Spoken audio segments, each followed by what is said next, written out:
because at the end of the day, I still want to be able I don't dislike George Washington. I don't dislike even some of the most racist people in history. But I want to know their history, but I also want to know not only that, you know, hey, they were whatever, but I also want to know about the Shirley Chisholms. I also want to know about the Frederick Douglasses. And not even Nat Turner. I want to know more about Nat Turner than him just being some revolutionary. I want to know the Nat Turner that was out in the fields. I want to know the Nat Turner that grew up as a kid. I don't want to know just the narrative.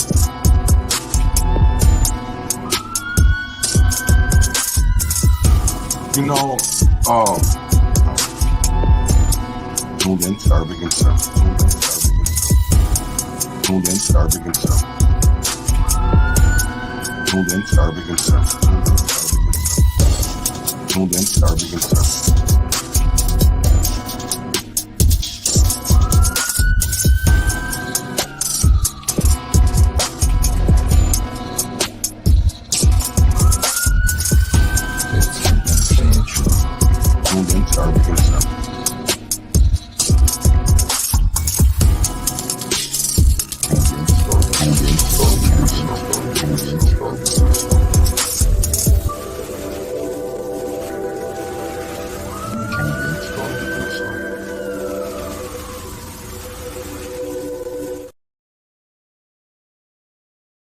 Q9, my futon, fold it up and smoke it.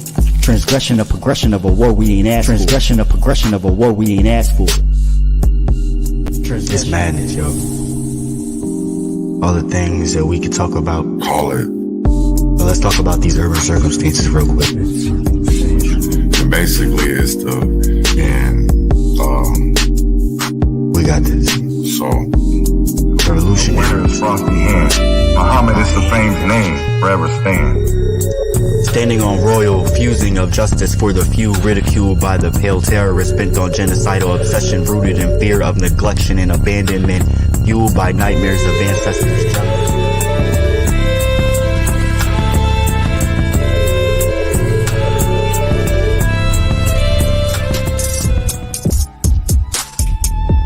Because at the end of the day, I still want to be able to I don't dislike George Washington. The kind of friends I think all friends should be like my friends. My friends are the kind of friends I think everyone needs. My friends see the things at times I don't see. My friends hate the police.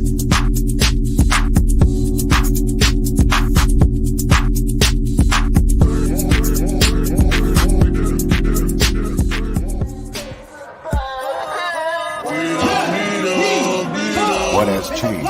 Are deemed the criminals, and the blacks are deemed the criminals. Shut up and help. Reflection ain't nothing but the inner child trying to see you. You gonna look? You gonna pick up that book? Lord, keep me far from the faith. Guide me through night and day. Teach me your ways. Show me the righteous way to sway. Lord, can you teach me, please? Show me the way, I'd say.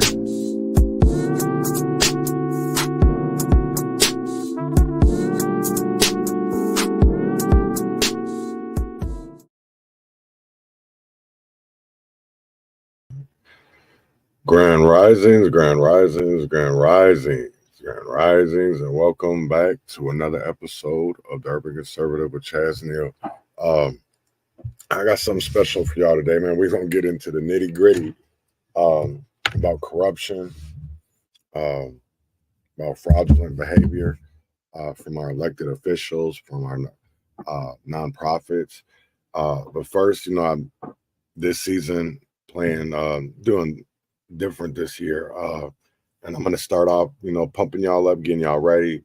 I got something this morning that's special for y'all. It's called Wake Up People. This is a song that I did last year off of Conservative Nigga with Attitude. So here y'all go. I hope y'all enjoy. And I will be right back after this. Wake up, people. Wake up, wake up, wake up. Well, there's so many, right? I just wish people would really see it. And that's why I really don't mess with people no more. I can't mess with the Jonathan Masons and all of them, because they're not trendsetters. They're not truth seekers. They want to continually, they don't want to call out people doing the wrongs. They don't want people calling out. They rather just pretend it don't exist. When actually it does. It came to me that's part of the problem with the Shearers, the Jonathan McKellans, the John Thompsons, you know what I'm saying, the Cortez Rices. It's ridiculous how people don't call it out. Just another day in Minneapolis. Just another day in Minneapolis. Just another day in Minneapolis. Just another day in Minneapolis. You know, they don't call it out, but you can be Brandon Tullock, or you could be a lavish Bob Morrison and put on a dress, and you're loved. Be a straight black man. Be a straight heterosexual black man, Marcus. And we get railroaded.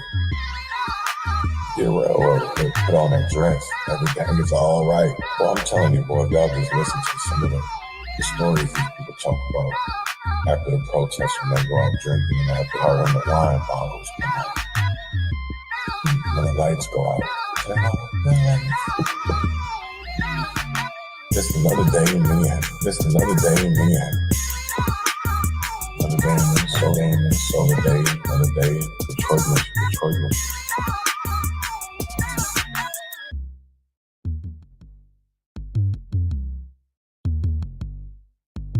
Just another day in Minneapolis. Just another day in Minneapolis. Just another day in Minneapolis. Just another day in Minneapolis. Just another day in Minneapolis. Just another day in Minneapolis. Just another day in Minneapolis. Just another day in Minneapolis. Wake up.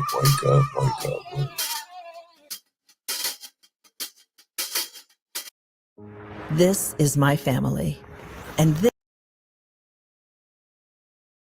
I'm behind this morning, so that was wake up, people. That was by your boy me, Derby Conservative. And like I said, man, I got something special for y'all today. We're gonna talk about a few things from. Let me just get into it. So, unmasking pandemic aid fraud from Halal restaurants to business consultants, right? I don't know if people have been paying attention to what's going on in the news, but you know, I've been talking a long time about feeding our futures. That's something that, and I have brought on. Robert is joining me this morning to talk about a few things that have came up, and I just feel like we feel like people should know and understand what's going on, because we're coming into times that are serious, right? And I think people need to be educated and informed so that we can start making informed decisions, right? Because we're not making informed decisions right now at all. And it's sad to see that we have so many community leaders and elected and, you know, people that are out here just, you know, spinning propaganda and not coming out telling the truth. And one thing that I have, you know, like branded in my brain is the words, you know, transparency, accountability, truth. And I think, what the fuck is that? You know what I'm saying? And I think a lot of people should really start looking at what is truth, what is transparency, what is accountability, because we're not seeing that.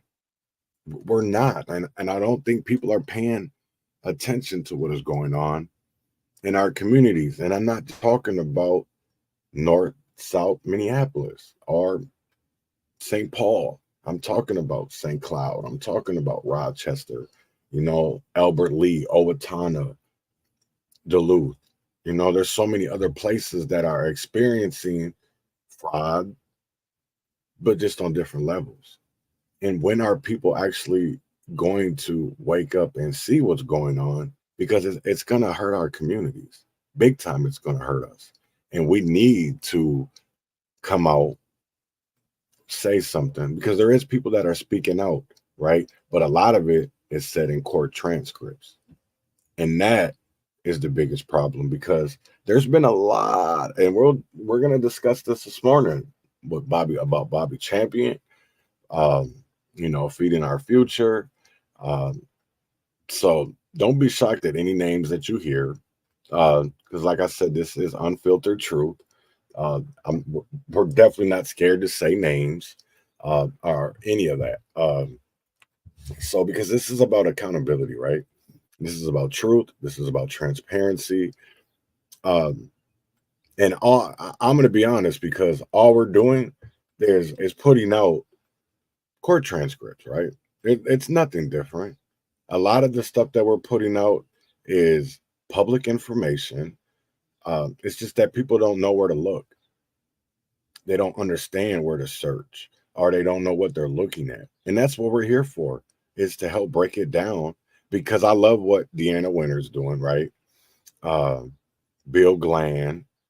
There's another guy, Paul Walsh, even though I don't really like the Star Tribune. But there is other people, even Liz Collins. I know she gets a lot of rag. But there is reporters, there is journalists that are putting out good journalism, and it's not being paid attention to, because we care more about P. Diddy and what's going on with his life than what's going on in our own neck of the woods. And don't people see that as an issue, or is it just me, or is it just a few others? Because I do believe that there's people out there that see what is going on and have a problem with it, but are scared to speak up. And it's like, why? What's the point of being scared anymore? What do you have to be scared of? So I think I added Robert. Yeah, he's on here. He just muted. He muted himself. But you're more than glad to come on here and speak, bro. Okay, I wasn't sure where you wanted to start. Sorry, yeah. I was real quick replying to the Libertarian Party real quick about the petitions. So, where do you want to start? I'm not sure where with the stack of stuff you wanted to start. Man, there's so much. I kind of want to get into at first. I know Bobby Champion is a hot topic, but I kind of wanted to just get into a little bit of feeding our futures. That is in trial right now in federal court. They are scared, Ben.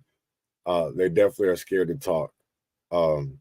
But there was some big stuff that came out yesterday from the FBI forensic accountant. And for me, it was pretty shocking, because you can literally connect. One thing, I will speak for myself, right? Because I've literally connected people that work with Keith Ellison when he was running for Attorney General, that were a part of the Feeding Our Future. And it was something that I disrupted, and I was thinking it was last year, but it was 2022, that me, Cortez Rice, and Dave McBrien all interrupted Keith Ellison's press conference. It was John Choi, Mike Freeman, and there was one more county attorney too. I think it was Dakota or Washington County. But they were asking for more money from the state legislator to prosecute and persecute juveniles, right? Because, there was a big thing at the time with the Kia boys, and, just carjackings was out of control, which they kind of still are. But it's just crazy to me how people weren't even paying attention to this, because there was some interesting ass shit that came up in their bank records. And the lady this is what blew my mind, is what is on trial that has been on trial. Actually, hold up. Whoops, my bad. I'm not even sharing my screen. Y'all ain't even seeing nothing. My bad. I wasn't even over here thinking. Oh, here we go. So this is the Minnesota Reformer. This is Deanna Winter, and I'll tell you right now, people really need to go give this lady a read. She's really in depth. Because I'll tell you right now, there's a lot of stuff that I knew, but the China and all of that, I did not know. Like, really blew my mind. And the fact that they were, and I'm going to talk about this later on in the show, is about Lake Street. But the fact that they claim that $49 million and that they were feeding all of these kids just blew my mind. And it's like, we don't even have that many kids in the state. 30 million. And she spent 3 million on food. So what to do with the 27? One of the nonprofits is Think Tech Act, which opened a bank account in September 2018 that was largely dormant outside of $73,000 it received from the city of Minneapolis. And I think Think Tech Act, that was Jamal Osman's wife was a part of that. See, and there's so many names that haven't been brought up yet in this lawsuit that really frustrates me. Because you can link them. And but yeah, let's get into whack ass Bobby. Because I don't like that dude. Well, and that feeding our future stuff does get interesting. I was reading some of the stuff on it. I forget which names I was reading, but yeah, the stuff with China gets real interesting because there's other things Minnesota's done with China as well, including funding Rona research through the U of M. You know what I mean? And so it gets interesting where these money is going. And I guess the guy who ran it was from Kenya, right? Yep. So it wasn't even fully Somali. It was like from Kenya. And so it makes you wonder because some of these countries over there, remember, we have clandestine bases. And when we started bringing over the Somali people, that was because we were using Somali in the Horn of Africa as like clandestine warriors. We were funding people against each other. That's the whole thing about Black Hawk Down is that whole thing. And same thing with Sudan and Djibouti. And Djibouti, we have a multi-million-dollar UAV base there. So it just gets interesting. Like, where's this money actually going? And is this just one big CIA app? Which that probably, I really started to ponder the whole, not even ponder, but to sit there and look at the connections, because I do believe that's why people don't get charged and why they're able to keep it so hush hush. And it really doesn't help that we have a trifecta here in Minnesota, and the fact that the mayors are connected to Lugar, who is our U.S. attorney. So it's like, how do we even know that we're going to get accountability? Are they just giving us what to please people? And that's what I really see is them getting the small fish and not going after the big fish. On the other side of that too is, are they making it to where they've made errors in the case where they know it's appealable? Because sometimes they do that. Like with no offense, with the 45 indictment, that gets interesting because like the lead cop on that was Lipinski, dude, and he got yelled at by a federal judge for not being credible on the stand. I mean, like, they know they can't use the guy. What's crazy is actually my public defender had brought up that case to me because she wondered if I knew anything about it. And like I said, I really didn't know much at the time. I just knew that Lugar and them indicted a whole bunch of, highs members, lows members, and some bloods or whatever. But she was like, what's crazy is they done fucked up so much in that investigation. And that's why the state didn't take control of it, because it would have been so quick to be overturned, appealable. And that's why they let the feds do it, for the simple fact it's harder to overturn shit in the feds, and the evidence doesn't have to be so credible. It's not the first time, man. Because if you remember when like Lee Edwards and them were being looked Mm-hmm. at for being part of the on the payroll of the gang and that, Right.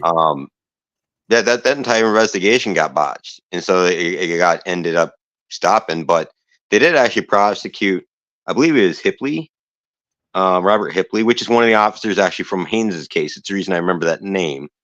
I'll have to go back and double check. But yeah, so like there was at least one officer involved for sure. And so the other rumors are pretty much validated by certain things if you look at the historical record, including the newspaper clippings. Right. You know, like Lee Edwards being at certain churches getting weapons from gang members at that church, and you just don't do it. You have them bring it down to the station. You don't. You know what I mean? Right. Yeah. No, I definitely, and that's the whole thing for me is like this shit's been going on so long, and so you get so deep, and these people have became and progressed into positions of power that they think they're untouchable. You know, that's what the crazy part for me is, because what I see from like a lot of like shit, I'm gonna even show it, man, because like these people were literally, and I'm gonna put these people, that's just a nice way to say it.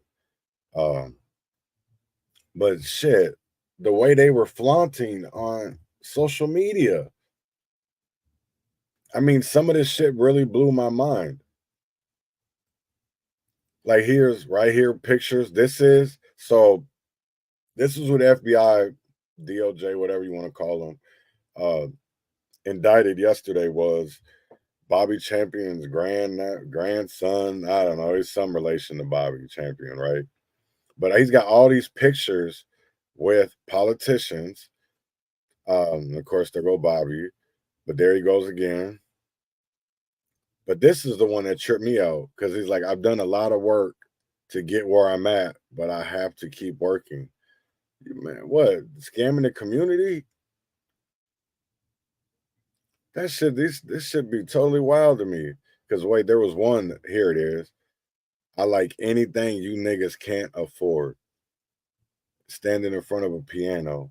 And it's like, the only reason why you can afford it, dummy, is because you lying to the community, you scamming.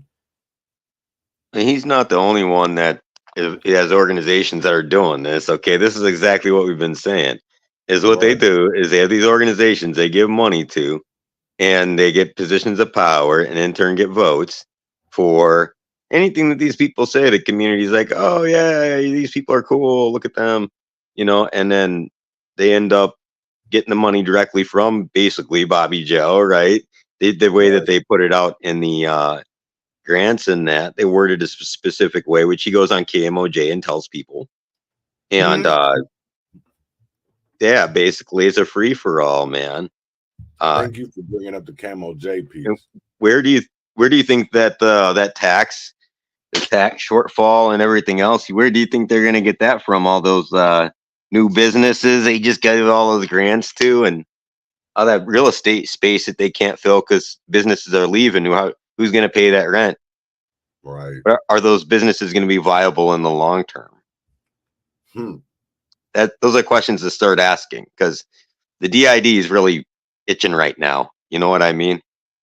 Oh yeah, that's why they're trying to get anybody and everybody to come do anything downtown. That's why everybody's pumped about the Timberwolves, right? Because the Timberwolves right now are what's bringing back downtown. That and the Twins. And if the Timberwolves win the championship, yeah, downtown Minneapolis will be thriving for at least the summer. For at least up to June or July. Because they're going to promote the shit out of that. Well, and realized he was thugging, man. They had a gun on him and was like threatening clients according to the indictment. Okay, he's been alleged. He has not been convicted, I don't think, yet. He's been indicted, though. No, he's just been indicted. So if that is true, but we're talking about the feds who have a 98% conviction rate. I'm not saying I don't like our justice system, but them niggas got a 98% conviction rate. They're not taking you to trial unless they know they convicted. Or am I wrong? No, I'm not saying you're wrong. That's the reason I'm just silent on that. I just like to throw out there, because I've seen things where people are the fall guy for something bigger. Does that make sense?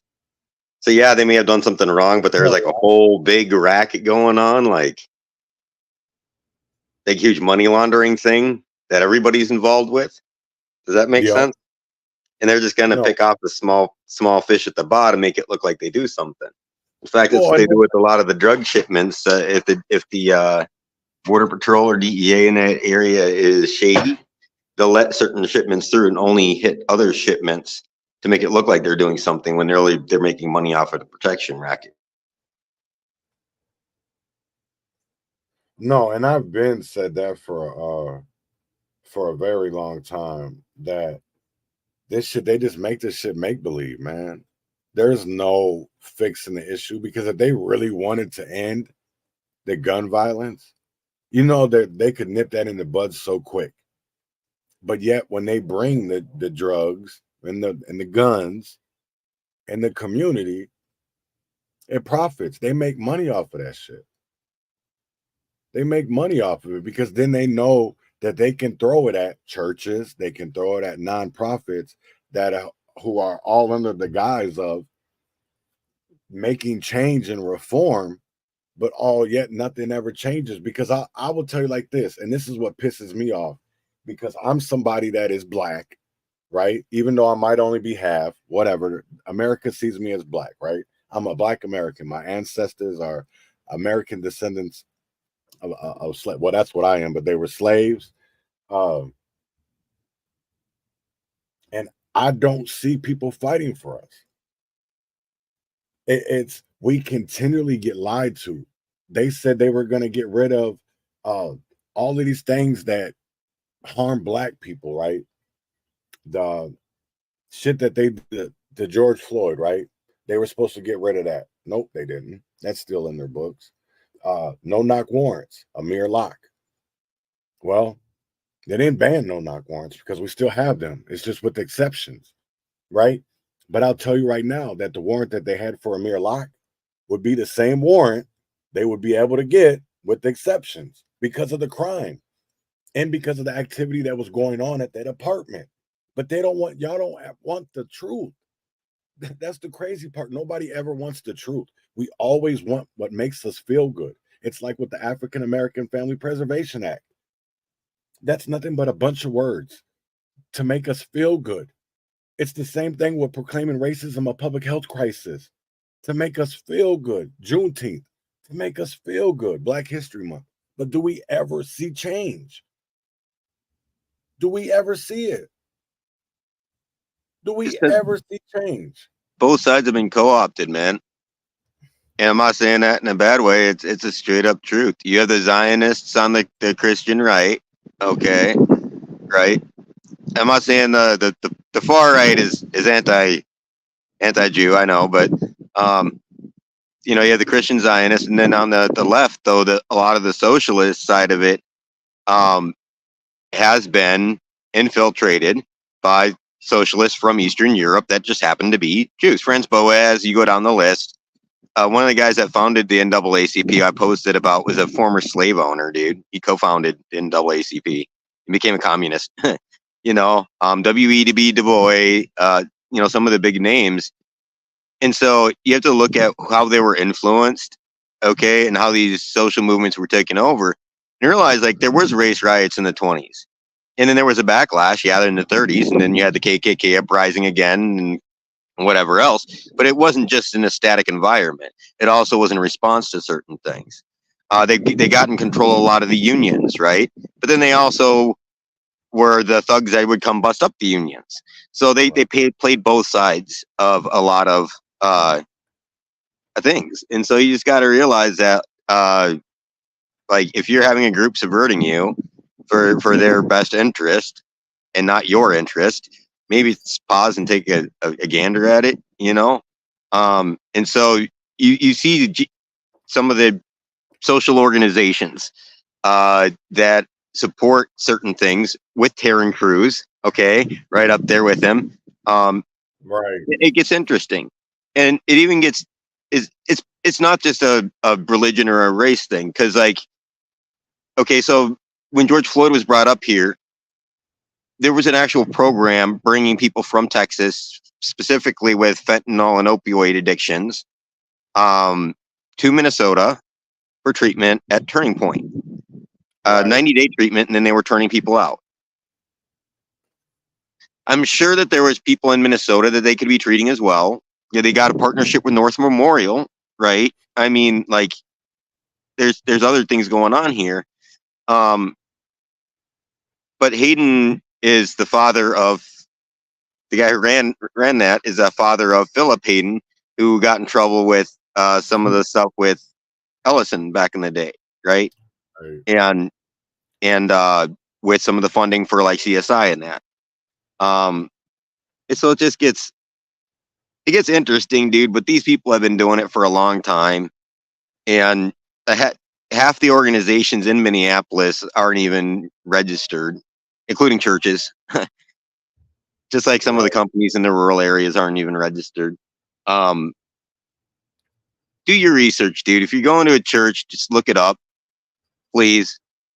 Because I'm getting calls from community members telling me information, which we can get into some of that later. But you're right on, dude. This gets way deeper, and it's scary how deep it goes. You're talking about Fry. You're talking about Luger, possibly. You know, and if he's involved and he's in charge of the FBI, there's a reason why he's messing up these investigations. Right. You know. Ding ding ding ding ding. But it's the appearance of. They want the appearance of, and they want to put in your face a certain narrative. It's the same thing with the stories that they choose. There are some stories that I know of wrongful incarceration of people, of wrongful killing of people that are way more obvious, and we should have been made way more big deal about, but they don't. They don't. You know what I mean? And then they take sometimes some stories that are questionable and then blow it up into things that they shouldn't. Right. And change never happens because they control both sides. And you know, I'm glad you bring that up. And Ben, that has been something that has been said for a very long time.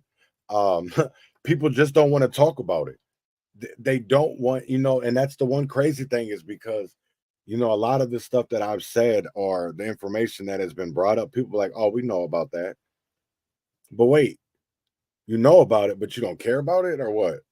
Well, it doesn't really affect me. That's the answers that literally, like, standing in North Minneapolis and talking to community members, talking to ex-employees from these nonprofits who aren't afraid to speak up, or even talking to former Minneapolis employees who worked for the city of Minneapolis, and just hearing the stories. And it's like, damn, no wonder why we don't ever get any change, because we have way too many people that are at the forefront saying that everything is okay and rosy and dandy when it's really not.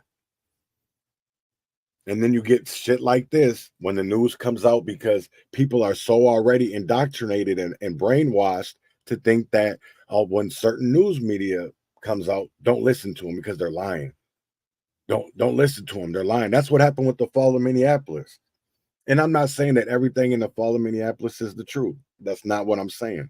I'm saying there is some very good information in there, and people won't pay attention to it because of the simple fact of they've been brainwashed by BLM, and instead of being open-minded and just watching it. Nobody wants to be open-minded anymore. Everybody wants to literally just be either this way or that way. And it's like, no, be open-minded. It's not a conspiracy theory. Not when you can literally show paperwork, when you can show receipts. And it's not, you know. Maurice Hall, the guy that was with Floyd, was picking up girls that were wanting to go have sex for money and taking them out to by the res out there in Redwood Falls, dude. That's what he got in trouble for. It wasn't involuntary. So he's pimping those girls out, man. You know, just sort of not a good look. You know, Sabri has a bad history with cops with that too. He hired a former cop that was a pedo to do security at the Carmel Mall, and then that stuff got squashed after he got fired from there. But I mean myself again. It just gets interesting, dude. There's a lot more connections than people think about. No, people don't even. That's the one crazy part for me is that that's something they don't even want to talk about. I'm looking. Hold up. Let me see if I can. That ain't hold. It's brought up somebody else that I'm not looking for. Go ahead. Keep talking. Well, and there's some of the information I'm getting is directly from community members. I'm not going to name names, but I get people that call me and just say, "Hey, look into this. Hey, here's some more information." The stuff they're sending me is right on. Like one of them that I just posted today was about a guy from Nevada who had fled California because he was a victim of domestic violence. It was on record, and he was sold custody of the kid, which you can't be charged with fleeing the state then under California law. Kamala Harris actually is the one that reviewed his case, dude, and like falsely incarcerated him. And her boss was into child trafficking, and I guess the kid was child trafficked. But Kamala's union boss was John Walsh's girlfriend. And I've been in talks with John Walsh's daughter, who's going through some stuff and has came out with some stuff about her dad. But that gets real interesting because of Hank Asher, who we've talked about on this show before. Right. Hank Asher was the father of Data Fusion. Iran-Contra was involved with that. It was a drug runner. But her dad actually built hotels or ran hotels in the Bahamas, basically for the CIA. Okay, that's who was running it at the time in the mob. So it gets real interesting because there's a lot more going on with the child welfare system. You know, that Family Preservation Act they just passed, stuff like that. We got to look at a lot, and it affects locally too.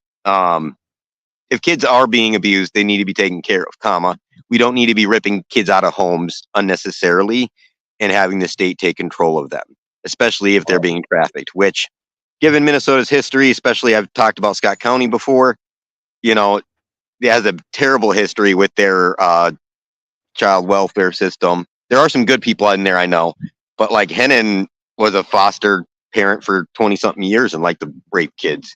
Or, sorry, I'm not sure I can say that on, yeah. Oh, hey, man, listen, I'm unfiltered than a motherfucker on here. You say what you say. I ain't CNN. I don't care if you're drinking something right now that's going to give you got ED issues and it's going to give you a heart on it and you about to go bang some chicks after this. Like Cameron said. No, I'm not like that, man. All right, I'm just saying I'm unfiltered than a motherfucker on here. But I wanted to well, okay, maybe not too unfiltered. I'm not kid friendly. Because this is for adults because we definitely need stuff. But you need to put this into a concept of where you can teach your kids, though. But we were talking about Maurice Hall, and right there I have on he appears in court, sex trafficking and drug charges, and this is from 2021. And I always did wonder why he never ever. He always pled the fifth, but see, and if people don't understand what pleading the fifth is because you can incriminate yourself. Which Jerry Epstein always played the fifth when he was questioned. Yeah, see, counterfeit bills, admitted to being in possession of counterfeit bills that day. See, that's what's crazy.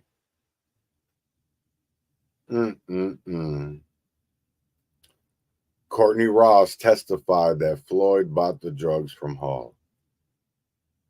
See, I mean, I know this shit's 4 years later, and I hate to even talk about George Floyd, but Yeah, you definitely said it, Ben. Covering up their asses is key, and they're very good at that. They October are of 2019 is when he got caught out in Redwood. Yeah. Yeah, that was the year before Floyd, wasn't it? That he got caught out in Redwood. About 6 months is October of 2019. So yeah, it wasn't even that long. Because yeah, there was. I mean, honestly, and I'm not saying that Minneapolis police did not kill George Floyd. That's not what I'm saying, because they did. What I'm saying is that we had 4 men take accountability for something that Minneapolis police had allowed to do for years, and we just seen that with even just yesterday, with the lady coming out and filing a $9 million lawsuit against the city of Minneapolis because of what Derek Chauvin did to her, and John Pope, Zoya Code, and many others before George Floyd. Well, that's just look at the history of the mob running Minnesota. You know, during Right. Prohibition, quite literally, most of the federal agents were on the payroll or they ended up dead. And Exactly. the mob literally ran the city in the state. They never really stopped. Okay, and it's been on record, man. Just people don't pay attention to it. Think people are crazy when they call it out. That's all it is. You know, the one thing that I really, and I'm glad you're on here, because we were talking about the Libertarian Party, and with the event coming up, Operation Hug the Block, not even an event, it's an initiative that we're doing for 90 days. I just really feel like that's an opportunity, man. Is like, we want change. How do we get there, right? Because before June 1st, I'm going to be talking to a lot of politicians, and I'm tired of getting the runaround. And what I mean by that is everybody wants to come on and alert people on social media, right? So you got Walter Hudson getting his sound bites. You got plenty others that are getting their sound bites right now, right? Eric Lucero, any Republican. It's an election year, especially if you're in the House, right? You're trying to get reelected. But what I'm not seeing is the education. Because literally how I feel is like, they believe in their mind is that they can't do anything unless they have the power. But see, they do have the power, because if you have the people, which the Constitution says controls what happens, and I understand that there's ways around it, but see, if there's a will, there's a way. And that's the one thing How that can they really, expect people to support them when they can't even show up and like talk to the community? Like, if they just heard half the stuff that the community's told me, you know what I mean? Like, you have to freaking listen to people. but you know what? It's, for me, it's even deeper than that, man. You know what I'm saying? It's like, because everybody sees it. There's a lot of people that see the corruption, right? That see why we don't get change, but then yet get told that, hey, but you can vote for that way, and look what they're going to do to you, because of the simple fact of the way that the Democrats are able to use the Republicans' policies to make it seem like it's going to hurt Black and brown people, when at the end of the day, the Democrats' policies have been hurting us for years, and we're okay with it because we think that it's the lesser of two evils. Well, the GOP doesn't help themselves out any. I mean, we gave them enough last fall for them to start doing stuff with Champion and them. And truthfully, he wouldn't have been in charge of the Senate Ethics. And Nope. guess who his Nope. clerk is for the Senate Ethics Committee? It's the same lady who was involved with those other nonprofit moonlighting, the Boygan, Shamika. Shamika, or yeah, wow. Yeah, Shamika Boygan. We'll get into that a little bit later, but yeah, it just gets interesting, because like the people involved with the ethics committee are not ethical. Okay. And so like you can do an ethics investigation into them. They could have been off of there. Okay, so not only would the the current hearing for Mitchell will be probably totally different, right? Right. You would have had Champion out of there, so you would have been less votes. So this whole session was because they didn't listen to the community. We were begging them to listen, dude. But that's the one thing, okay, because like I literally sat at the state capitol with Walter Hudson, and I'm sorry to put y'all out here, but I've been sitting back, right? And I've been really quiet. I've just been trying to move behind the scenes to get stuff done. And so, but I was at the state capitol with Pamela Altendorf, and I'm sorry if I'm saying your last name wrong, Pam, and Walter Hudson. I really like Pam. I do too. See, and here's the thing of it is, right? Because this is what I was about to say about this meeting, right? Because I played that video that you made, right? That presentation of how they were the nonprofits and all that, they were doing the corruption and being able to give it back to the politicians. Pam was all gung-ho about it, right? Was like, oh, we could do not congressional, but like House hearings. Well, Walter was like, well, I don't know. And it's like, wait, what do you mean? So are you okay with all of this? Or do you get kickbacks some form or somehow? Because at the end of the day, you're connected to Frazier and Bobby too, Walter, because you sit on these boards of these African-American committees with them. CMAH, you were a part of the African-American Family Preservation Act. You knew about the subdivision in there that was going to be allowed to just give money to nonprofits with no oversight again. You know about the self-identification about being Black or even from Africa, but yet you didn't say shit because at the end of the day, you know what responses I get back from them? Well, that wasn't really something we wanted to fight for. Like, this is my thing of it is like, what do y'all want to fight for then? Like, I don't understand it because we get all of these sound bites, even from the Congress. I see so much about Jasmine Crockett, and I don't really go off base here, but in MTG. And it's like, I could give a fuck about a buff body. I could give a fuck about some fake eyelashes because I see that shit every day. Let's see that shit every day. Who gives a fuck? Everybody got BBLs now and lipo and taking ozepimiac or whatever. Who cares? We got way more serious shit going on than some grown-ass adults who we elect to make change, and they're going up there going up there yakking like two high school girls. That was embarrassing. It's embarrassing. And what's crazy, it was a clown show. It was a little clown show at the end there, man. That's the whole thing that bugs me. It's like people want to talk about decorum. They want to talk about, oh, but you use this, you use that. Okay. You know what's crazy? I know how to act when I go out in public, right? I know how to act when I go into the state capitol or into them city hall meetings, because you don't think I want to act the fool? Because I've made my point. Well, like when you have to make your point, there's things that you got to do. I don't do it for sound bites. I do it to make a point. Like when I shut down the Red Wing City Council, that was for a point because I wasn't being heard. The community wasn't being heard. They weren't listening to us. And I wasn't the only one there because the community stood with me. When each community needs to stop and think about which direction they want their community to go. Okay, there's steps that we can take to get there. But what we don't need is people from the outside forcing us and telling us what defines our community, right?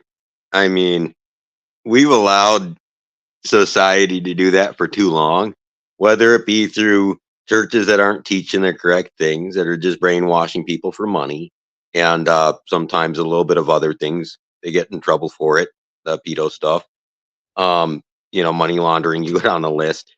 And that happens in the white communities too. That music, TV, you go down the list. They teach these young kids that all they're good for is shaking their booty and changing their gender. No, you should let kids be kids. and teach them the value of themselves as a person. And that's where a lot of the dysphoria comes in, is they don't feel comfortable as a person. And Right. we need to treat that. Why do you think we have such depression even in the rural areas? The highest rate of suicide is among the farmers and the older white males. And they're committing suicide at a very high rate. So it's the same sort of thing. If you have a depressive state of mind, people are going to do bad things. Same thing in the city. We need to address the underlying cause. If you want to get back to the local communities, the local control, taking back control from the government, we can do that. But we have to come together, and we can say, hey, I don't necessarily want to associate with your community. I want your community to succeed. You know what I mean? But that's perfectly fine. If you want to have a community that's more Hispanic or more everybody wears hats on Sundays, or whatever it may be, each community can be having their own decisions then, but it's not the state or the government forcing it. And that's voluntary association, but that requires a lot more personal responsibility. However, if we don't get back to that, we're going to be dead as a nation. When I say that, it's not like demographically we're collapsing and they're flooding in people. So demographically, Americans are going to go away if they don't have more kids in a stable family structure and community. So we see the decay, we see where it's been happening. How do we fix it? And there's some simple solutions, and we just need people that'll take action and know that there's a problem. I can work with people that know that there's a problem. People don't. It's sort of hard to wake them up. No, you definitely, yeah. I don't know anymore. People, I know, like I tell this to Republicans all the time, that if they think that, going into these inner cities, right? That's one thing that I see a lot of these turn red movements. That's how I know a lot of people are undereducated, right?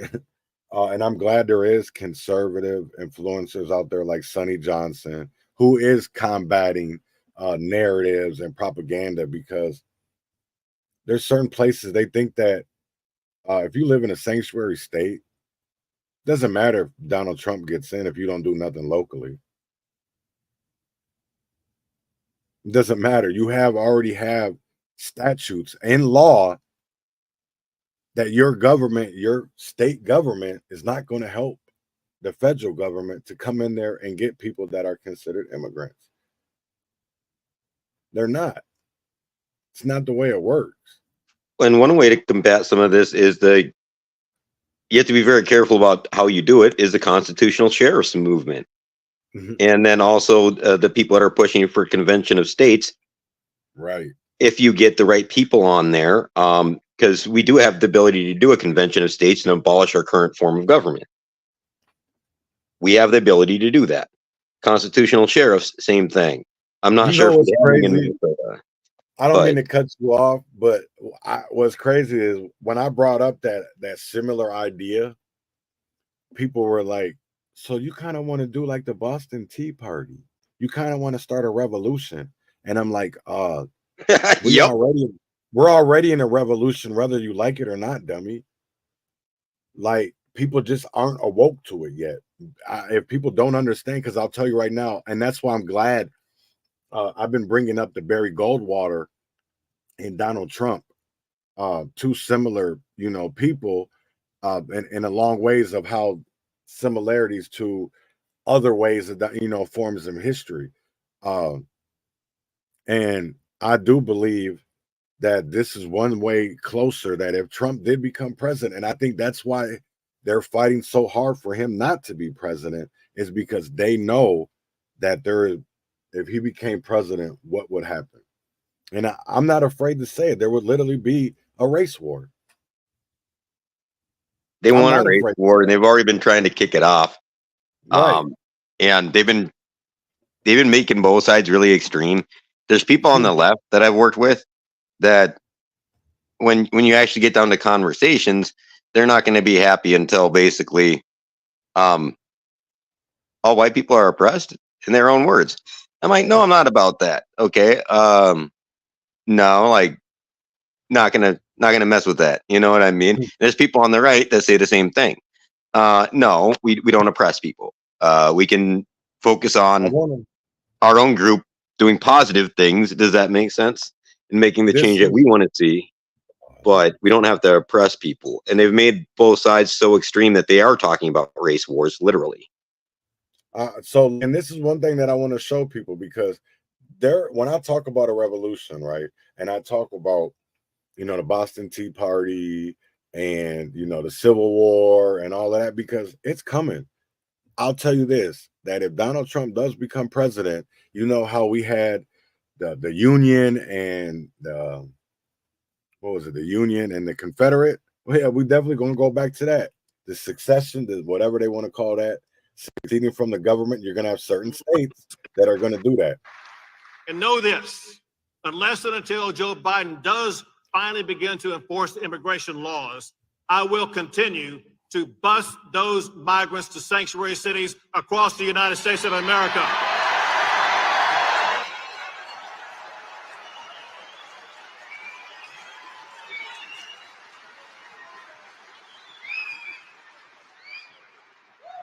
Bunch of hypocrites. But they're going to New York, trust me. Oh, damn.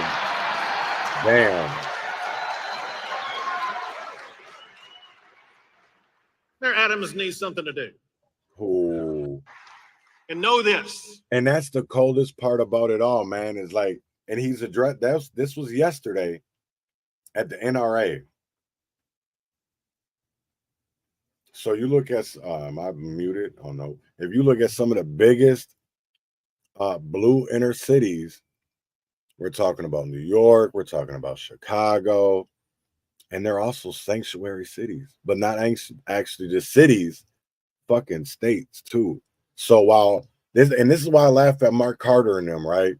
And I know people go, "Oh, you just a hating ass nigga." No, I'm just a realistic ass nigga. Because obviously y'all don't know history and you don't know about conventions when they come to Chicago. Because I'll tell you right now, that's why I'm telling people right now, I won't be there. I wanted to go and I was invited with the group to go speak and everything. I'm not setting foot in that motherfucker. I'm not. That shit is about to be something that is, wow. You literally have going to be, the anti-war group is going to be there. You're going to have Black Lives Matter, reparations, niggas for Trump. I'm not stepping foot in that bitch. I'm not stepping foot up in that motherfucker. They literally going to turn Chicago red, but it ain't going to be because of the votes. It's going to be because there's going to be bloodshed everywhere. And for what? There's a whole other way to do that shit. They're trying to make it the immigrants versus like so the Somali gangs too versus the blacks, and you go down the list. So it's everybody versus everybody, and they're trying to kick it all off. Yeah. And it's no. I hope not. You know what I mean? That's what I've been trying to prevent. But at the same time, but you know what though? I'm going to tell you right now though, there's no way to literally stop this. And I tell Reverend Tim Christopher this all the time. If we were really serious about stopping what is coming, we would literally call them out for the shit that they do when it comes to they want to bunch blacks together when it benefits them, but then separate us because then they're Nigerian, then they're Somalian, then they're Ethiopian, then they're South African. They're all of that. So I need people to understand that they'll bunch us in all together when it works for them. But when they need to be divided, right. You know, and then they say, "Oh yeah, we did this for you guys," and you're like, "Well, no, you really didn't." Right. You know, you say you did it for all soda companies, but you only did it for Pepsi and Dr. Pepper. You didn't do it for Coke. You know what I mean? But you said it was all soda. Yeah, that's exactly what they do. It's nothing new. It's just waking people up to who the true enemy is, man. You know, if we can get all that rage put against the state and the corruption groups, they're getting railroaded too. Each one of these groups, Highest is bringing people in. They're lying to these immigrants that actually do want to come here, that aren't just the CIA warriors, the fighting aid. You know, they're lying to them, dude. I know people from Chicago that are from Venezuela that went back to Venezuela because they're like, yeah, it was better there. Okay. Right. And so like, yeah, just the Somalis are getting lied to too. Up here, we all know that they're controlled by Sabri, you know. What's his name? Zimmerman, Dean Zimmerman got in trouble for trying to get him out from underneath Sabri by bribing the city council, you know, taking a page out of Sabri's book. So it's like, I should go talk to people. We can probably get it changed. I'm not saying 100%, but like we can do something with the rage. And if not, I've warned people, at least try to make sure as many people of your people survive as possible. Because there's some bad stuff. So it's funny because you said that, you know, that you knew a person that went to Chicago and was from Venezuela and went back. I want people to watch this video. Okay, where the sound at? There was sound earlier. Or maybe he took it off. But yeah, that's South Minneapolis. That's on Blaisdell. Look at that shit. I couldn't imagine living in them apartments. Look at that shit. There's no way. Could you? Could you? There's no way. There's no fucking way. I'm going to be 100% honest. And this is somebody that really loves and cares for everybody, but there's no way in hell because I know and understand what goes on in these encampments. There's no way. I would try to help and do everything possible, but we got to understand that some people just do not want to be helped either. They just don't. They want to be able to use their drugs. They want to be able to, and I don't know what that's, to me, that's a mental health illness. Say about that. But we definitely need to be giving out resources and to the right people and giving them to them the right way. Because we're failing. We're failing. And we're failing a lot of people. I'm pretty sure they're targeting properties to have these things outside of that they sort of want to decrease the property value and or appeal of it to the point where a developer can come in and buy it up for cheap. I'm not saying they've ever done that before, but they've done it. You know, the Walgreens that the permit got denied for all of a sudden got burned out and the permit got approved. So, I mean, right. Well, here's my video from Saturday at that same spot that I just showed you a video of. So I go a little bit. Yeah, because I'll tell you right now, this shit just tripped me out. Oh shit, I gotta show this to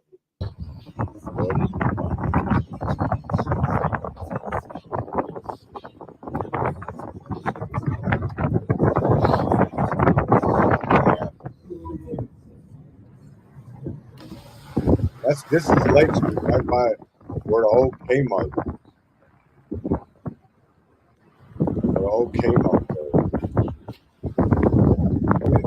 Right on there, man. This shit just blew my mind. Because you could literally, like, you stop right at the stoplight and you see tents right there on the sidewalk. Like, what? How are we not doing anything, something? A little bit of something. Like, I don't even understand that. You literally have these people, these human beings that are literally sleeping outside on sidewalks and tents. How the fuck are we not doing something about that? That's crazy to me. In an area right now that is under construction, we literally have people that are out sleeping on sidewalks and tents. How do we not care about that?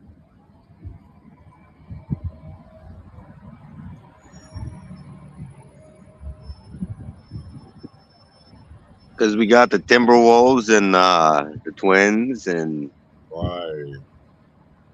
But that's sad as hell. Look at that. You literally, I could not. I just don't get that. Right there in front of a bus stop. Was that 4 or 5 exits before the stadium? This is on Lake Street, so this ain't even. This is going towards Lake Calhoun and the lakes in Uptown. So if you're taking 35 north, right? Yep. It's like 3 exits before the downtown exit. Right. Right. That's all I'm trying to get at. Is so people going downtown should probably like just think about it. You know what I mean? Yeah, it's definitely going to be crazy. People do need to understand that if you're going to Minneapolis, watch your surroundings. Well, where's all that money going? You see all the taxes that they're putting on everything. You see the price increases. You see that side of it, right? Where's it going? Where's it going? If the problem is getting worse and we're throwing billions at this point at it, right? Where is that billions going? Because we're definitely not getting our return. We definitely are not getting our return on our investment at all. They blow more money overseas on in vacations and cocaine up their noses than we've seen anything about empowering or embettering our education, our opportunities. Yeah. But that's, hey man, we can buy some mansions in Africa and China too, man. You know, he's got to start up a nonprofit and get in good with Frey and Luger. Yeah, nah, I'm not. You know, that's the one crazy thing of it is, man, as I sit back and I think about all of this shit, and it's like, how can they sleep with themselves? How can you sleep at night knowing? And this is one thing too that I've discussed with Republican legislators too, is how the hell can we get to some of these confidential award money tips for people that were and I'm not talking about uncovering all of them. I'm only talking about the cases where we can exonerate the people, and that they'd be like Marvin Haynes because somebody got paid for a tip that was bogus and still hasn't been talked about. Yeah, that's why we brought up, man. That's what's crazy to me.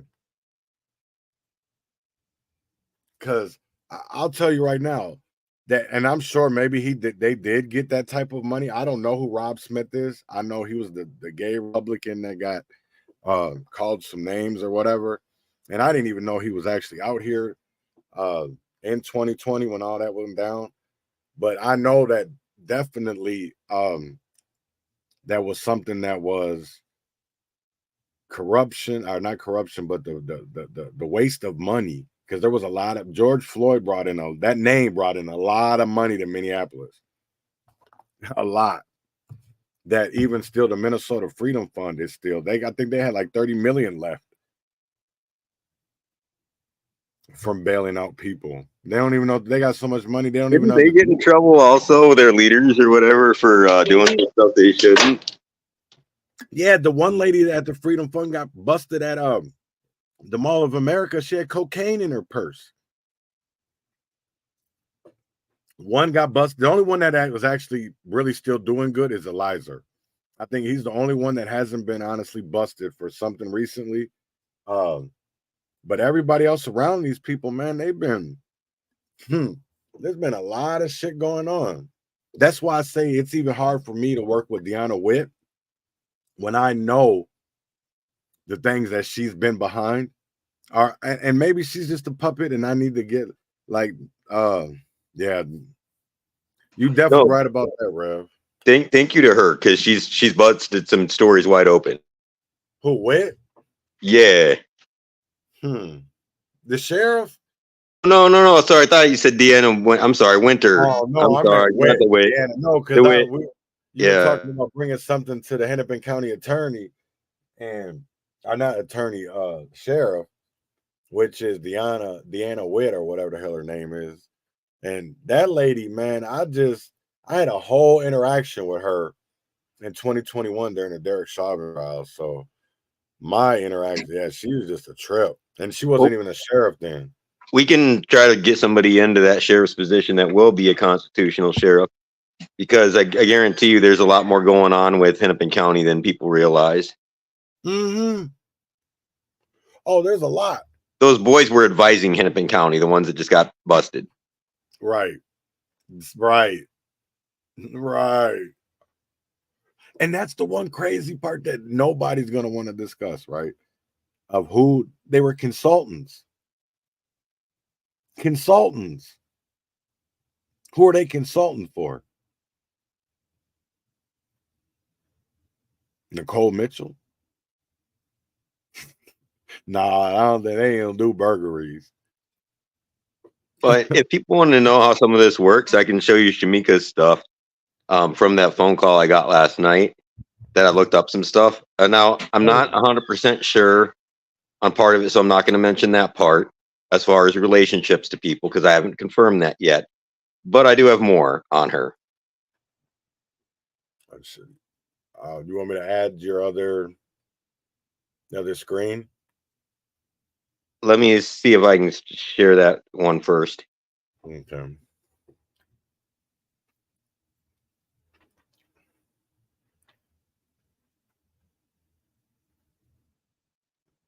Okay, yeah, you can.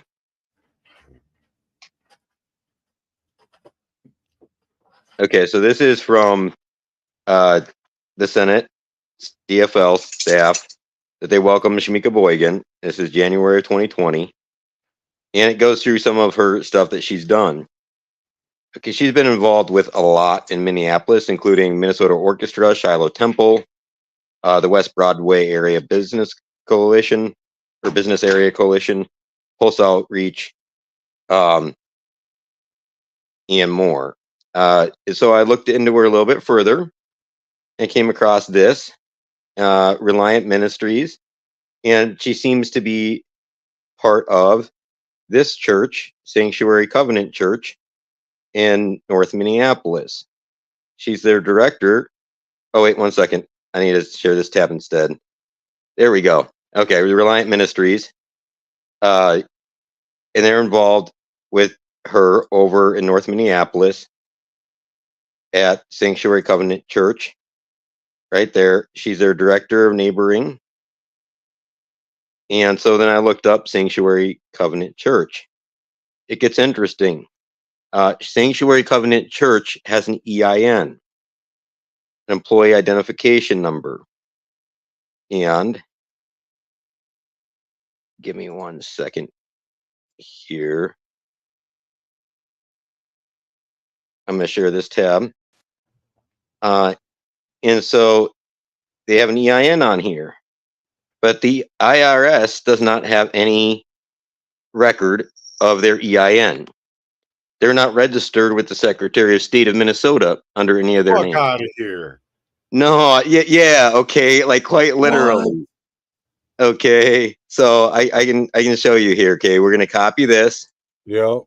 I'm gonna go over to the IRS. I'm gonna share this tab. Okay, this is the IRS. This shit, this shit crazy as hell. They're not. I put it in there, and it comes back with nothing. That's their EIN from their fundraising. Wow. Okay, give me 1 second. They're not even registered. So how are they legally getting donations? Oh, I don't know. Because the St. Paul Foundation donated to them. I have it on their 990. Wow. So 1 second here. And that is something Smith. I sent you his name. Used to run that. Let me see if I can get over to the newspapers.com for that. Yeah, it's Ephraim Smith. Ephraim Smith, right. Yeah, so I'm going to share this tab real quick. Ephraim Smith, right up there. Okay, and the St. Paul Foundation had been donating to him. And I'll share this tab on their 990s here. And I went through and I searched the EIN and they donated to him. Okay, so you have foundations like this and the Minneapolis Foundation that donate to some churches sometimes even that aren't even registered. That's exactly what happened with CSI Minneapolis, right? Their fiscal agent was not registered. That was Clarence Hightower's church, New Bethel Missionary Baptist Church. So I'm just saying, she's also part of their ethics committee. Run that EIN right there, So, the 41. Run this to show people that shit does come up, so they don't be like, okay. oh, well, maybe there was just a miss. Y'all So messed up doing something. I'm gonna copy that. I like to copy it Yeah, I do because too. then I don't fat finger it error. Mm-hmm. You know. So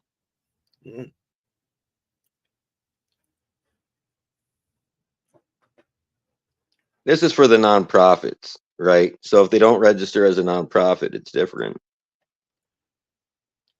So Look at something came up. Look at that. Yeah, something comes up and then you're able to go in there. So if they make under a certain amount, you're not going to have a 990. You're just going to have a what they call a postcard form, right? I think it's 50,000 or something like that. Yep, it's 50. Anything under 50,000, they get to do postcards. Anything over, they have to do a return. Yeah, and then you can just go on here and get their 990s, and that's how we've been getting the nonprofit stuff for like what's that?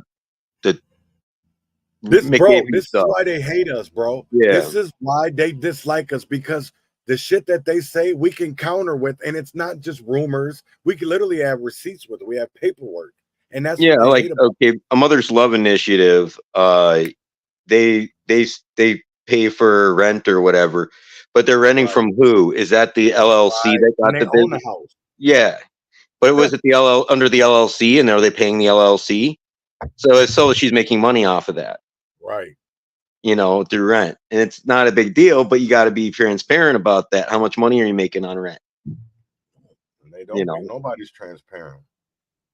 Oh yeah. It pisses me off. Like if you run a nonprofit, you can always do like fundraisers for administrative costs, and people will donate to that knowing that it's for administrative cost. You don't have to defraud everybody, but they do. It's easy. In Minnesota, they'll just sign off on whatever. So I'll let you go talk about some stuff real quick. Yeah, because even I was brought up, somebody I was going to Rochester, they brought up the Tubman Foundation. And I saw the ex-mayor, Sharon Belton, a part of that board. And I'm like, is it so? These people literally ex-politicians. So I'm talking about Ryback. I'm talking about even Belton, who was a former mayor.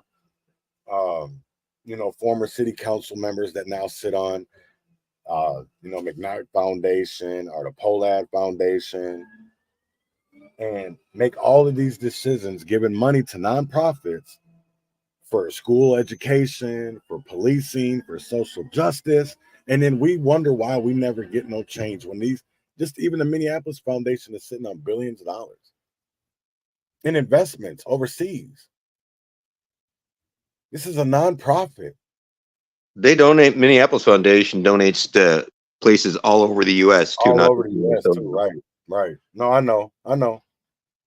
Right. It just really just baffles me of like the shit that we will come on and get mad about Puffy, or we'll want to cancel R. Kelly, but we won't talk about, don't let you bring up your favorite pastor who's been fucked the community for years, or your favorite activist, or your favorite nonprofit. And it's like people just don't want to how much in grants. Okay, did Bobby Joe write? And were there any programs where his great grandkid or whoever that is that just got caught, and all the stuff that Shamika's involved with, Turning Point, you go down the list, right?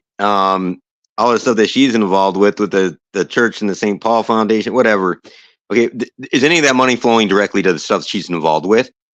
And are those people the 9% that actually turn out in your district to vote? Right. And are they coercing people not to vote? See, that's what I wonder too. Thank you for bringing up that point, right? Because like going over North Minneapolis, and door knocking for Cece, who ran against Omar, I was having conversations with people, and that's one thing that constantly was brought up, is they were so many fear-mongering tactics, right? And what I mean by that is, well, if I vote for a Republican, they're going to take away my Section 8. That's not true. But they're going to take away my food stamps. They're going to take away all this and this. Not true, right? And even if that was the fucking case, we have a process. Not just going to happen overnight, right? So, but sitting with people, and the fact that they were more scared about getting their, I'm just going to come out and say it, their pacifier taken. They didn't want to go in a different direction, or I got to work that day. Well, you know, I got all these kids. We got to stop coming up with excuses to not to vote, and just go out and vote, because I don't understand of how. This is the one thing that I think is going to hurt Royce White, right? I think he's going to shake up the GOP in Minnesota, right? And maybe even a little bit nationally. But is that going to be enough? And is it going to show out when it's time to come to vote? Well, the Republicans need to put their money where their mouth is a little bit. When I say that, not dollars, okay? Right. If you have areas that you know need help with childcare while they're standing in line for 2 hours because they have ballot access issues, where some of those lines are 2, 3, 4 hours long, Right. yeah, you're gonna have to set up some childcare. Hey, I will take care of your child while you go vote, but make sure that the people are vetted. You know what I mean? There's things like that they can do. Provide rides to people. You go down the list, dude, but you have to put your time where your mouth is, dude, and not just yap. What you mean, nah, Rev? Because I'm going to tell you right now, there needs to be way more people holding these people accountable. We shouldn't be even letting people in the room anymore. They shouldn't be allowed in the rooms. And that's the one thing of like, this is the thing that frustrates me, right? Is people always ask about, and this has nothing to do with you, Rev. But they ask me, well, how can we do? What can we do? What can we do? Well, you can do a recall. You can do a recall. Our Constitution allows for that, right? When there is of malfeasance, which there is enough of, and feasance, which there is enough of that too. And it doesn't always have to be criminal. It can be ethical, right? Because I'll tell you right now that if people if these little groups form together and use their resources, and their connections, we would get so much further along. Okay. See, I'm gonna disagree with you there, Rev. And I don't think he's too far right? I don't think he is. And I do believe that there isn't. No, I agree with you. Bannon isn't a good look, right? But Bannon also has money. He's got connections. So if Royce uses those in the right way and puts that time and energy in the right places, I do believe that Royce could definitely, with the people that are going to come behind him, right? Well, I'm talking about Trump, because I can guarantee it that CC, I do believe that Trump endorsed, but I guarantee it that Trump is going to endorse Royce. If there's anybody, I'm not saying he's going to win. I'm not saying that, right? But I will say this, is that he is going to put on a good run against Klobuchar. I know he didn't do good against CC, and that was all by design. I do believe that I will say this, is that Royce had CC on policy. Definitely had her on policy. And that's why I was trying to help CC's team with their policy writing when it came to literally promoting to the people. And they wouldn't even listen to us. They wanted to parade us all over Minneapolis, all over Congressional District number 5. But yet, it never made any sense to me of the way that they would try to talk to different communities and especially when it came to the Black community, because they wanted to bring Cece in, who nobody really knew. She comes in wearing stilettos, these tight ass jeans, BBL, whatever. You know what I'm saying? And then you start hearing the stories. She used to be a stripper. She was this. She was that. And it's like, why does that matter? Why does any of that matter? Right. That's got to change, Rev. Like we literally we we got to change that. And I agree with you, because what's crazy is I was calling out Sean Holster, and the goofy literally called me a degenerate grifter. A degenerate grifter. Like, dude, no, because I'm educated. And here's the crazy thing of it is, like I told him, if you would have been better with your words, you let Zainab Muhammad dog you. Zainab Muhammad, a new American. But what's crazy is he runs the BOPU, whatever it's called in Minneapolis. That's what I'm saying. We need a whole new leadership. A whole new leadership. We have people that are jokes. There is another way too, man, and that's what I've been trying to tell the Libertarian Party, because I think that their message would resound. You know what I mean? Because they're about limited government, right? Voluntary association. You know what I mean? And food security. You go down the list on that. The Second Amendment, but it's more about voluntary association than that. You know, if they actually, I think they're going to expand their party in Minnesota if they actually put the boots on the ground type thing.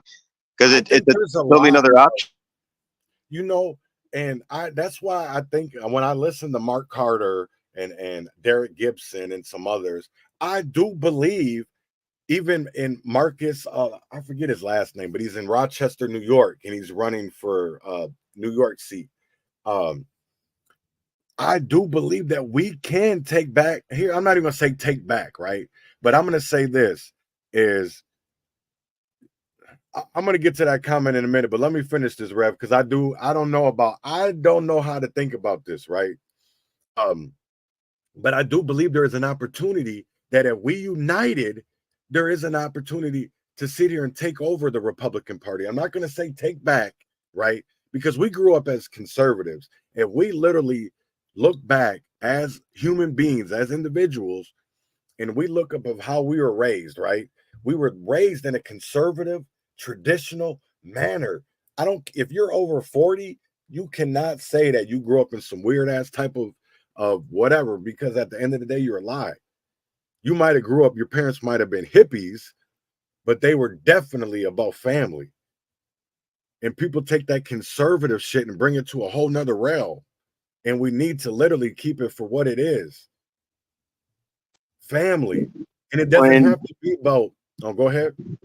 It's about the community getting together and helping the community as well.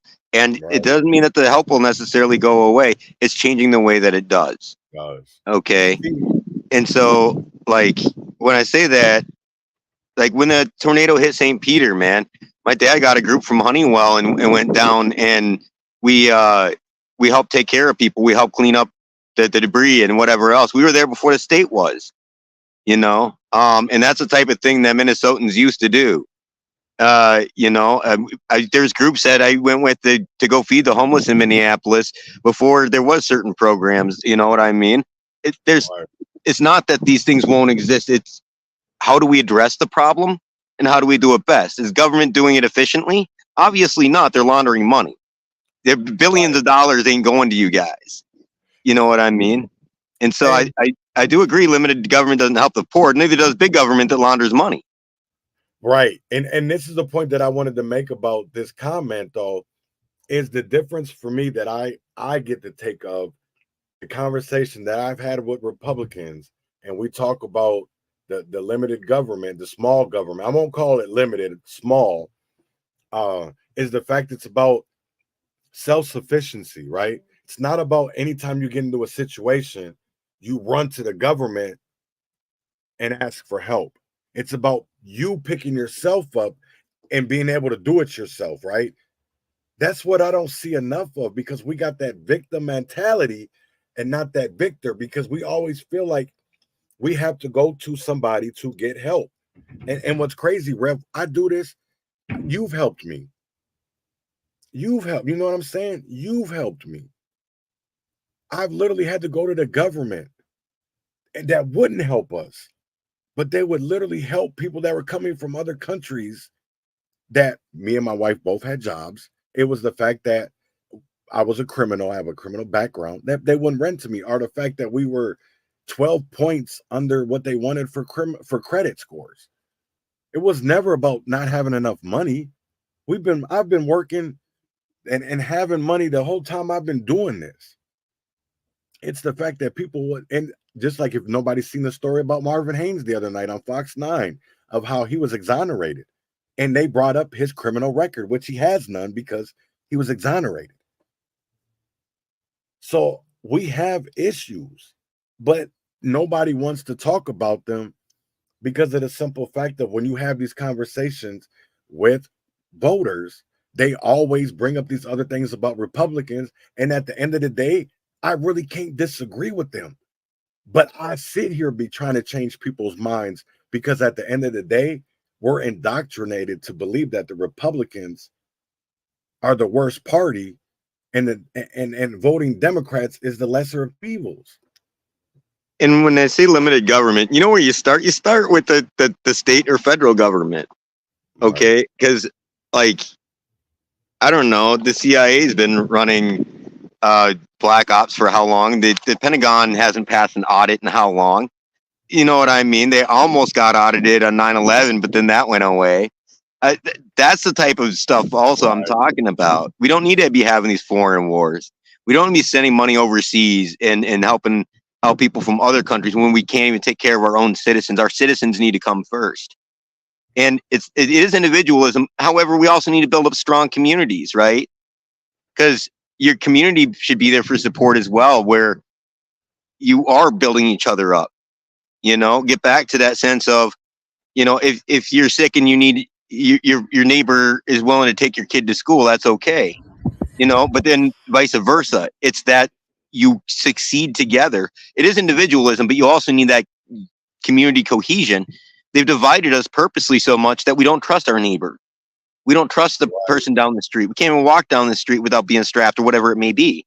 Right. Well, no, that shouldn't be. How do we change that? You know, and getting back down to like the money that's been thrown at these programs again, if it would actually fix the programs, if you saw the money going to the homeless and those homeless people were taken care of, you wouldn't have an issue. When you drive by and you see more homeless people after more money, that's not fixing anything.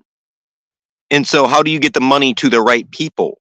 Those are the community conversations that you need to have, but you have to have it at the community level because the community knows, you know, and that's, I'm not a libertarian. Okay. But that's the reason that the party appeals to me a lot is because they're about those types of things.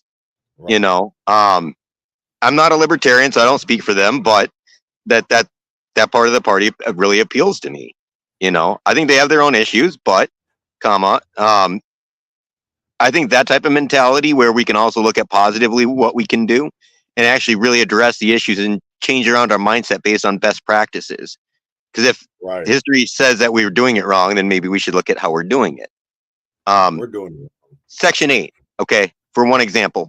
Did you know there's a federal program that can be delineated by the states where they actually pay somebody's mortgage for a rent to own versus just renting? So by the end, they don't have to rent anymore. And a lot of times it's cheaper than the actual rent for an apartment. Why don't we do that? Because it's a big money laundering scheme, because these landlords then donate to whatever. And that's all it is. Half these landlords aren't even registered, you know? So it's not even saying that these programs need to be abolished. What are we doing? You know? Right.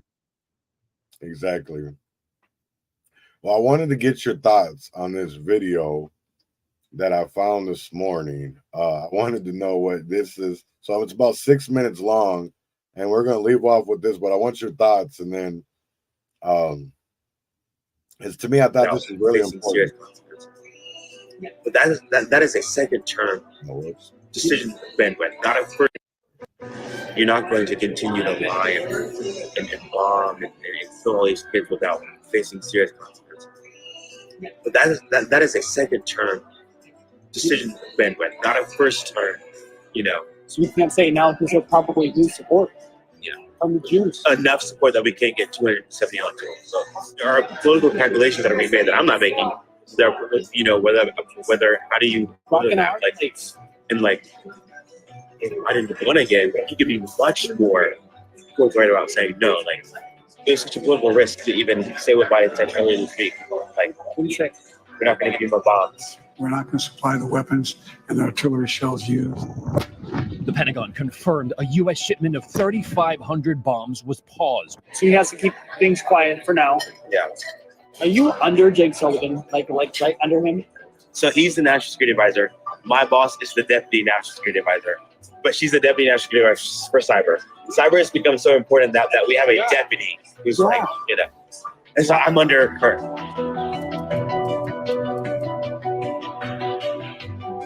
The whole Gaza Israel thing. It's like so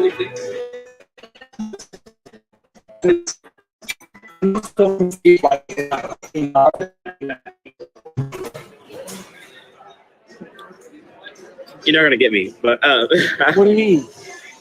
I feel like sometimes the reason I lie about where I work, not with you, or people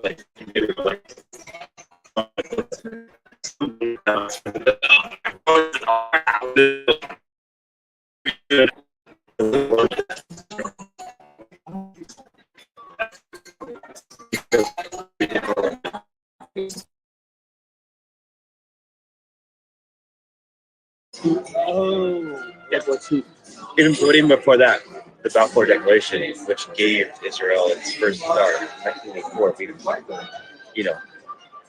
involved in it. Right. Does that have to do with AIPAC too? Because I hear a lot about that in the news. So I was going to say that there's a huge Jewish, powerful Jewish influence in both Republican and Democratic politics. And the administration is really facing a conundrum of siding or like being as active as some of our more progressive and democratic factions and parties, and like losing the Jewish, having the powers that be placate the Biden administration like anti-Semitic, and losing the next administration because of that. And whether we're having internal deliberations about about that, whether Israel's actually or not, that's not really something we can even those deliberations we really have publicly without anyone getting pissed. People are being pissed on it as it is. But why? Why can't it be public? Say what these people like the law, and it's not like we aren't hearing it from our constituents, Congress, from our families. My boss is very Jewish. I'm worried about November. You should be. Is that? You should be. How do you combat? How do we combat it? There is this, obviously, there's a thought that says we should be more transparent, but Israel has both a domestic and international footprint. Domestically, we have so many Jewish people. We've stuck by them so long. There's such an easy way for certain folks to twist this message of we're standing up for human rights. There are even folks in the U.S. is turning against us to play a martyr. We would lose. There are political calculations that are being made that I'm not making. There, whether how do you I didn't win again. You could be much more about saying no. You had that terrorist attack October 7th, and it was Hamas, but we can help you. You're doing it. We can't even really say that because it's all classified. But we can help you in the way that we can. But you're not going to continue to lie and bomb and kill all these kids without facing serious consequences. But that is a second term decision to defend with, not a first term, you know. So we can't say now because they'll probably lose support from the Jews. Enough support that we can't get 270 electoral. So it's such a political risk to even say what Biden said earlier this week. Like, What do you say? we're not going to give you more bombs. No free bombs, but you continue that. Yeah. He said that? He did. How did I miss that? That was risky. Because now Jews will get really, really upset. In their own communities are hearing like, oh, I'm taking that as America is turning against us and not, no, we are supporting human rights as we tried to do for so long. Yeah, exactly. Exactly. And the whole Palestine effort is really, those are a lot of our voters. If it, like the Palestine Free Palestine, those are our voters, and we need them. And I feel like we lost them. One part is like, maybe both with his conscience and possibly lose. But like, if he did that and then Trump won, in the long run, did he actually help? So he has to keep things quiet for now. Yeah. Huh. So what do you think? Yeah, it's right on. I mean, that's what I was talking about them controlling both sides of a lot of issues. And if you look at it, since the 1860s, when the Eastern Europeans flooded in, that's been the case. LaRouche did a really good thing on it. He has on YouTube a video called Palmerston Zoo, I believe it is. I can share it with you. It's a very good one. It goes over B'nai B'rith, the formation of the ADL, the Scottish Rite of Freemasonry, and the involvement of certain organizations with things like the KKK. Right. Okay. And even, I mean, Malcolm called it out. Farrakhan called it out. There was people that were Jewish that were in those organizations that were fomenting both sides. So it's not speculation. They've been caught doing it. Same thing with the spying like Pollard. And there's nuclear weapon secrets before that in the 50s that were given. There's people that were executed for treason for it.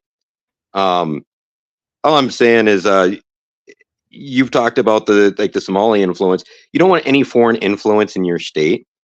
And so if people are more loyal to Wisconsin than Minnesota, you probably don't want them in your government. If they're more loyal to Russia or China or Iran than your government, you probably don't want them having a say in your government, correct?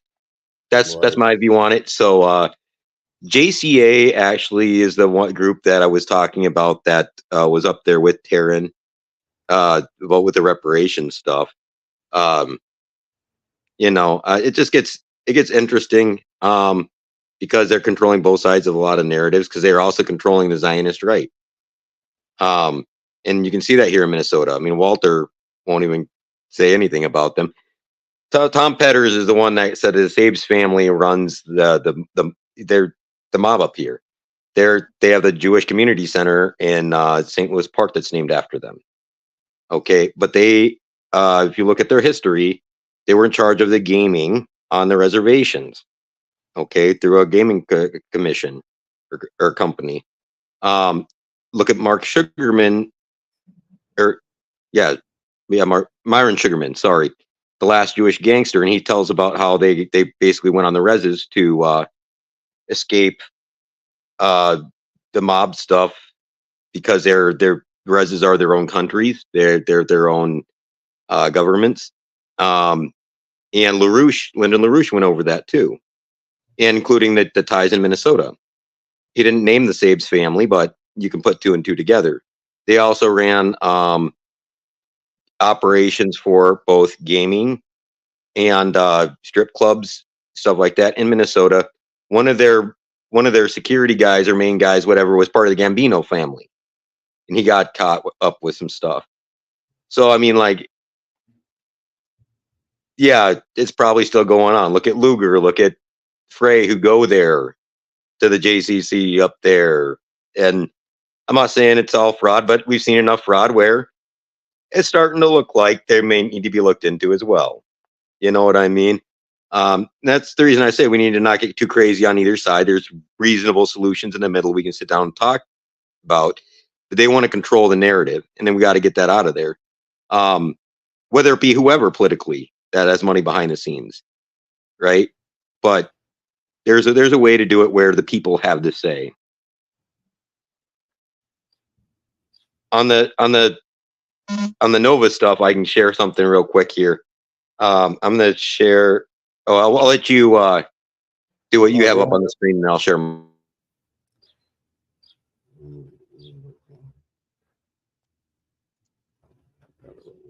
Well, oh, you can share yours. Which one? Okay, here it is. I was sharing the wrong one.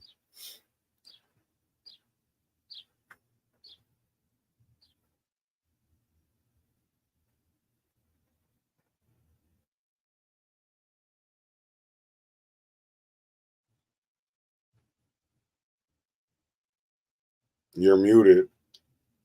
Oh, sorry. Am I on now?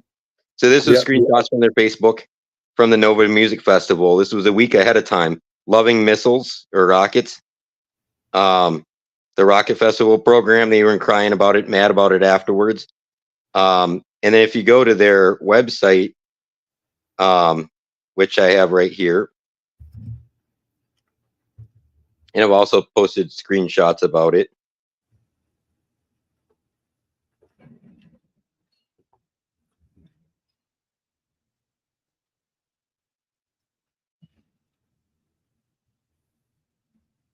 Okay, sorry, it's right here. See if it'll pop up. Now, I've done a video on this before. Oh, it looks like they changed it. Okay. I will send you the video I've done on it before. Okay. Anyway, on their website, they have, or they had, that you wouldn't guess what would happen when the supernova meets the Sucket Music Festival. It's going to be an explosion of something or other. And then they said you can already guess what would happen, and like upside down smiley faces and that. It gets really concerning because yeah, it's like they already knew what would happen.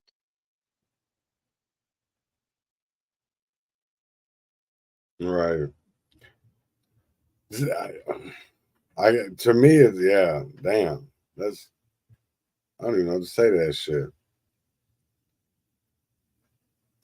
I found the video. I can share it here in 1 second. All right.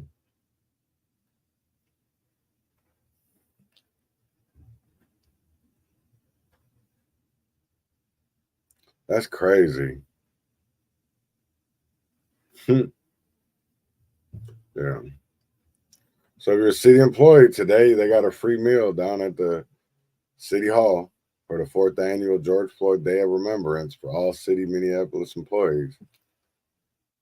As long as we have breath, reset. ERB wanted to make this year's observance as personal for you. We recognize the fight for social justice takes a heavy toll on our minds and our bodies. Each day we wake up with breath in our bodies is an opportunity to self-assess and reset when necessary. In honor of George Floyd and the many other Black, American Indian, Latino, and Asian lives lost due to racial injustice, we are gathering in City Hall to remember, reflect, and reaffirm our dedication to enacting change. Oh, they such a crock of shit. Reflection space during this event. That's going on right now. I know it's not. Starts in 45 minutes. So if you're down there today from 11:30 to 1:30 at the City Rotunda, you'll have an opportunity to be in the community with one another. Lunch will be provided. Reflection space. They'll create a space to remember, reflect, reaffirm, and reset our minds and bodies. What feelings do you remember or what stays with you regarding George Floyd's murder and how the world responded? How am I different today because of May 25th, 2020? And what do I need to help me reset? I need for y'all to stop being pricks. I'm not a Minneapolis city employee, so he ain't talking to me. But here we go. Share yours. There we go. So this is the video. I'm going to see if it has audio on there. Tell me what you notice here. Parallel Universe World Tour. Tribe of Nova. Supernova. The explosion that set off World War III. The sacrifice, maybe.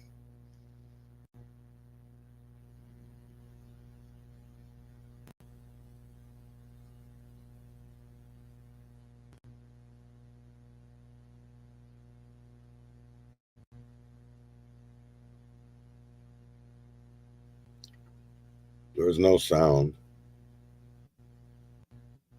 It'll come back on in a second here. I was just scrolling down so people could read through it because they've taken this off their website now. Read as we scroll. Oh, did they?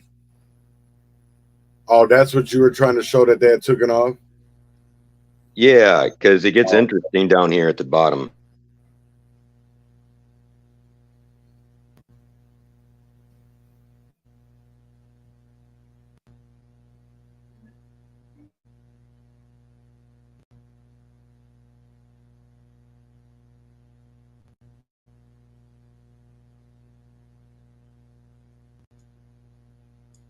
Just gonna real quick see what this is. Land of Samba.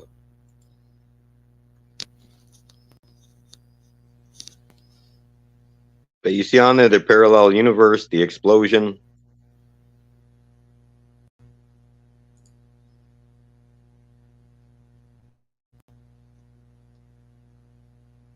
And Brazil gets real interesting when you look into their history with slavery in Suriname and Brazil. Brazil is the land of Sambas. Oh, that's interesting. Because the Jewish Dutch got kicked out when the Portuguese took back over. See my grog post for more.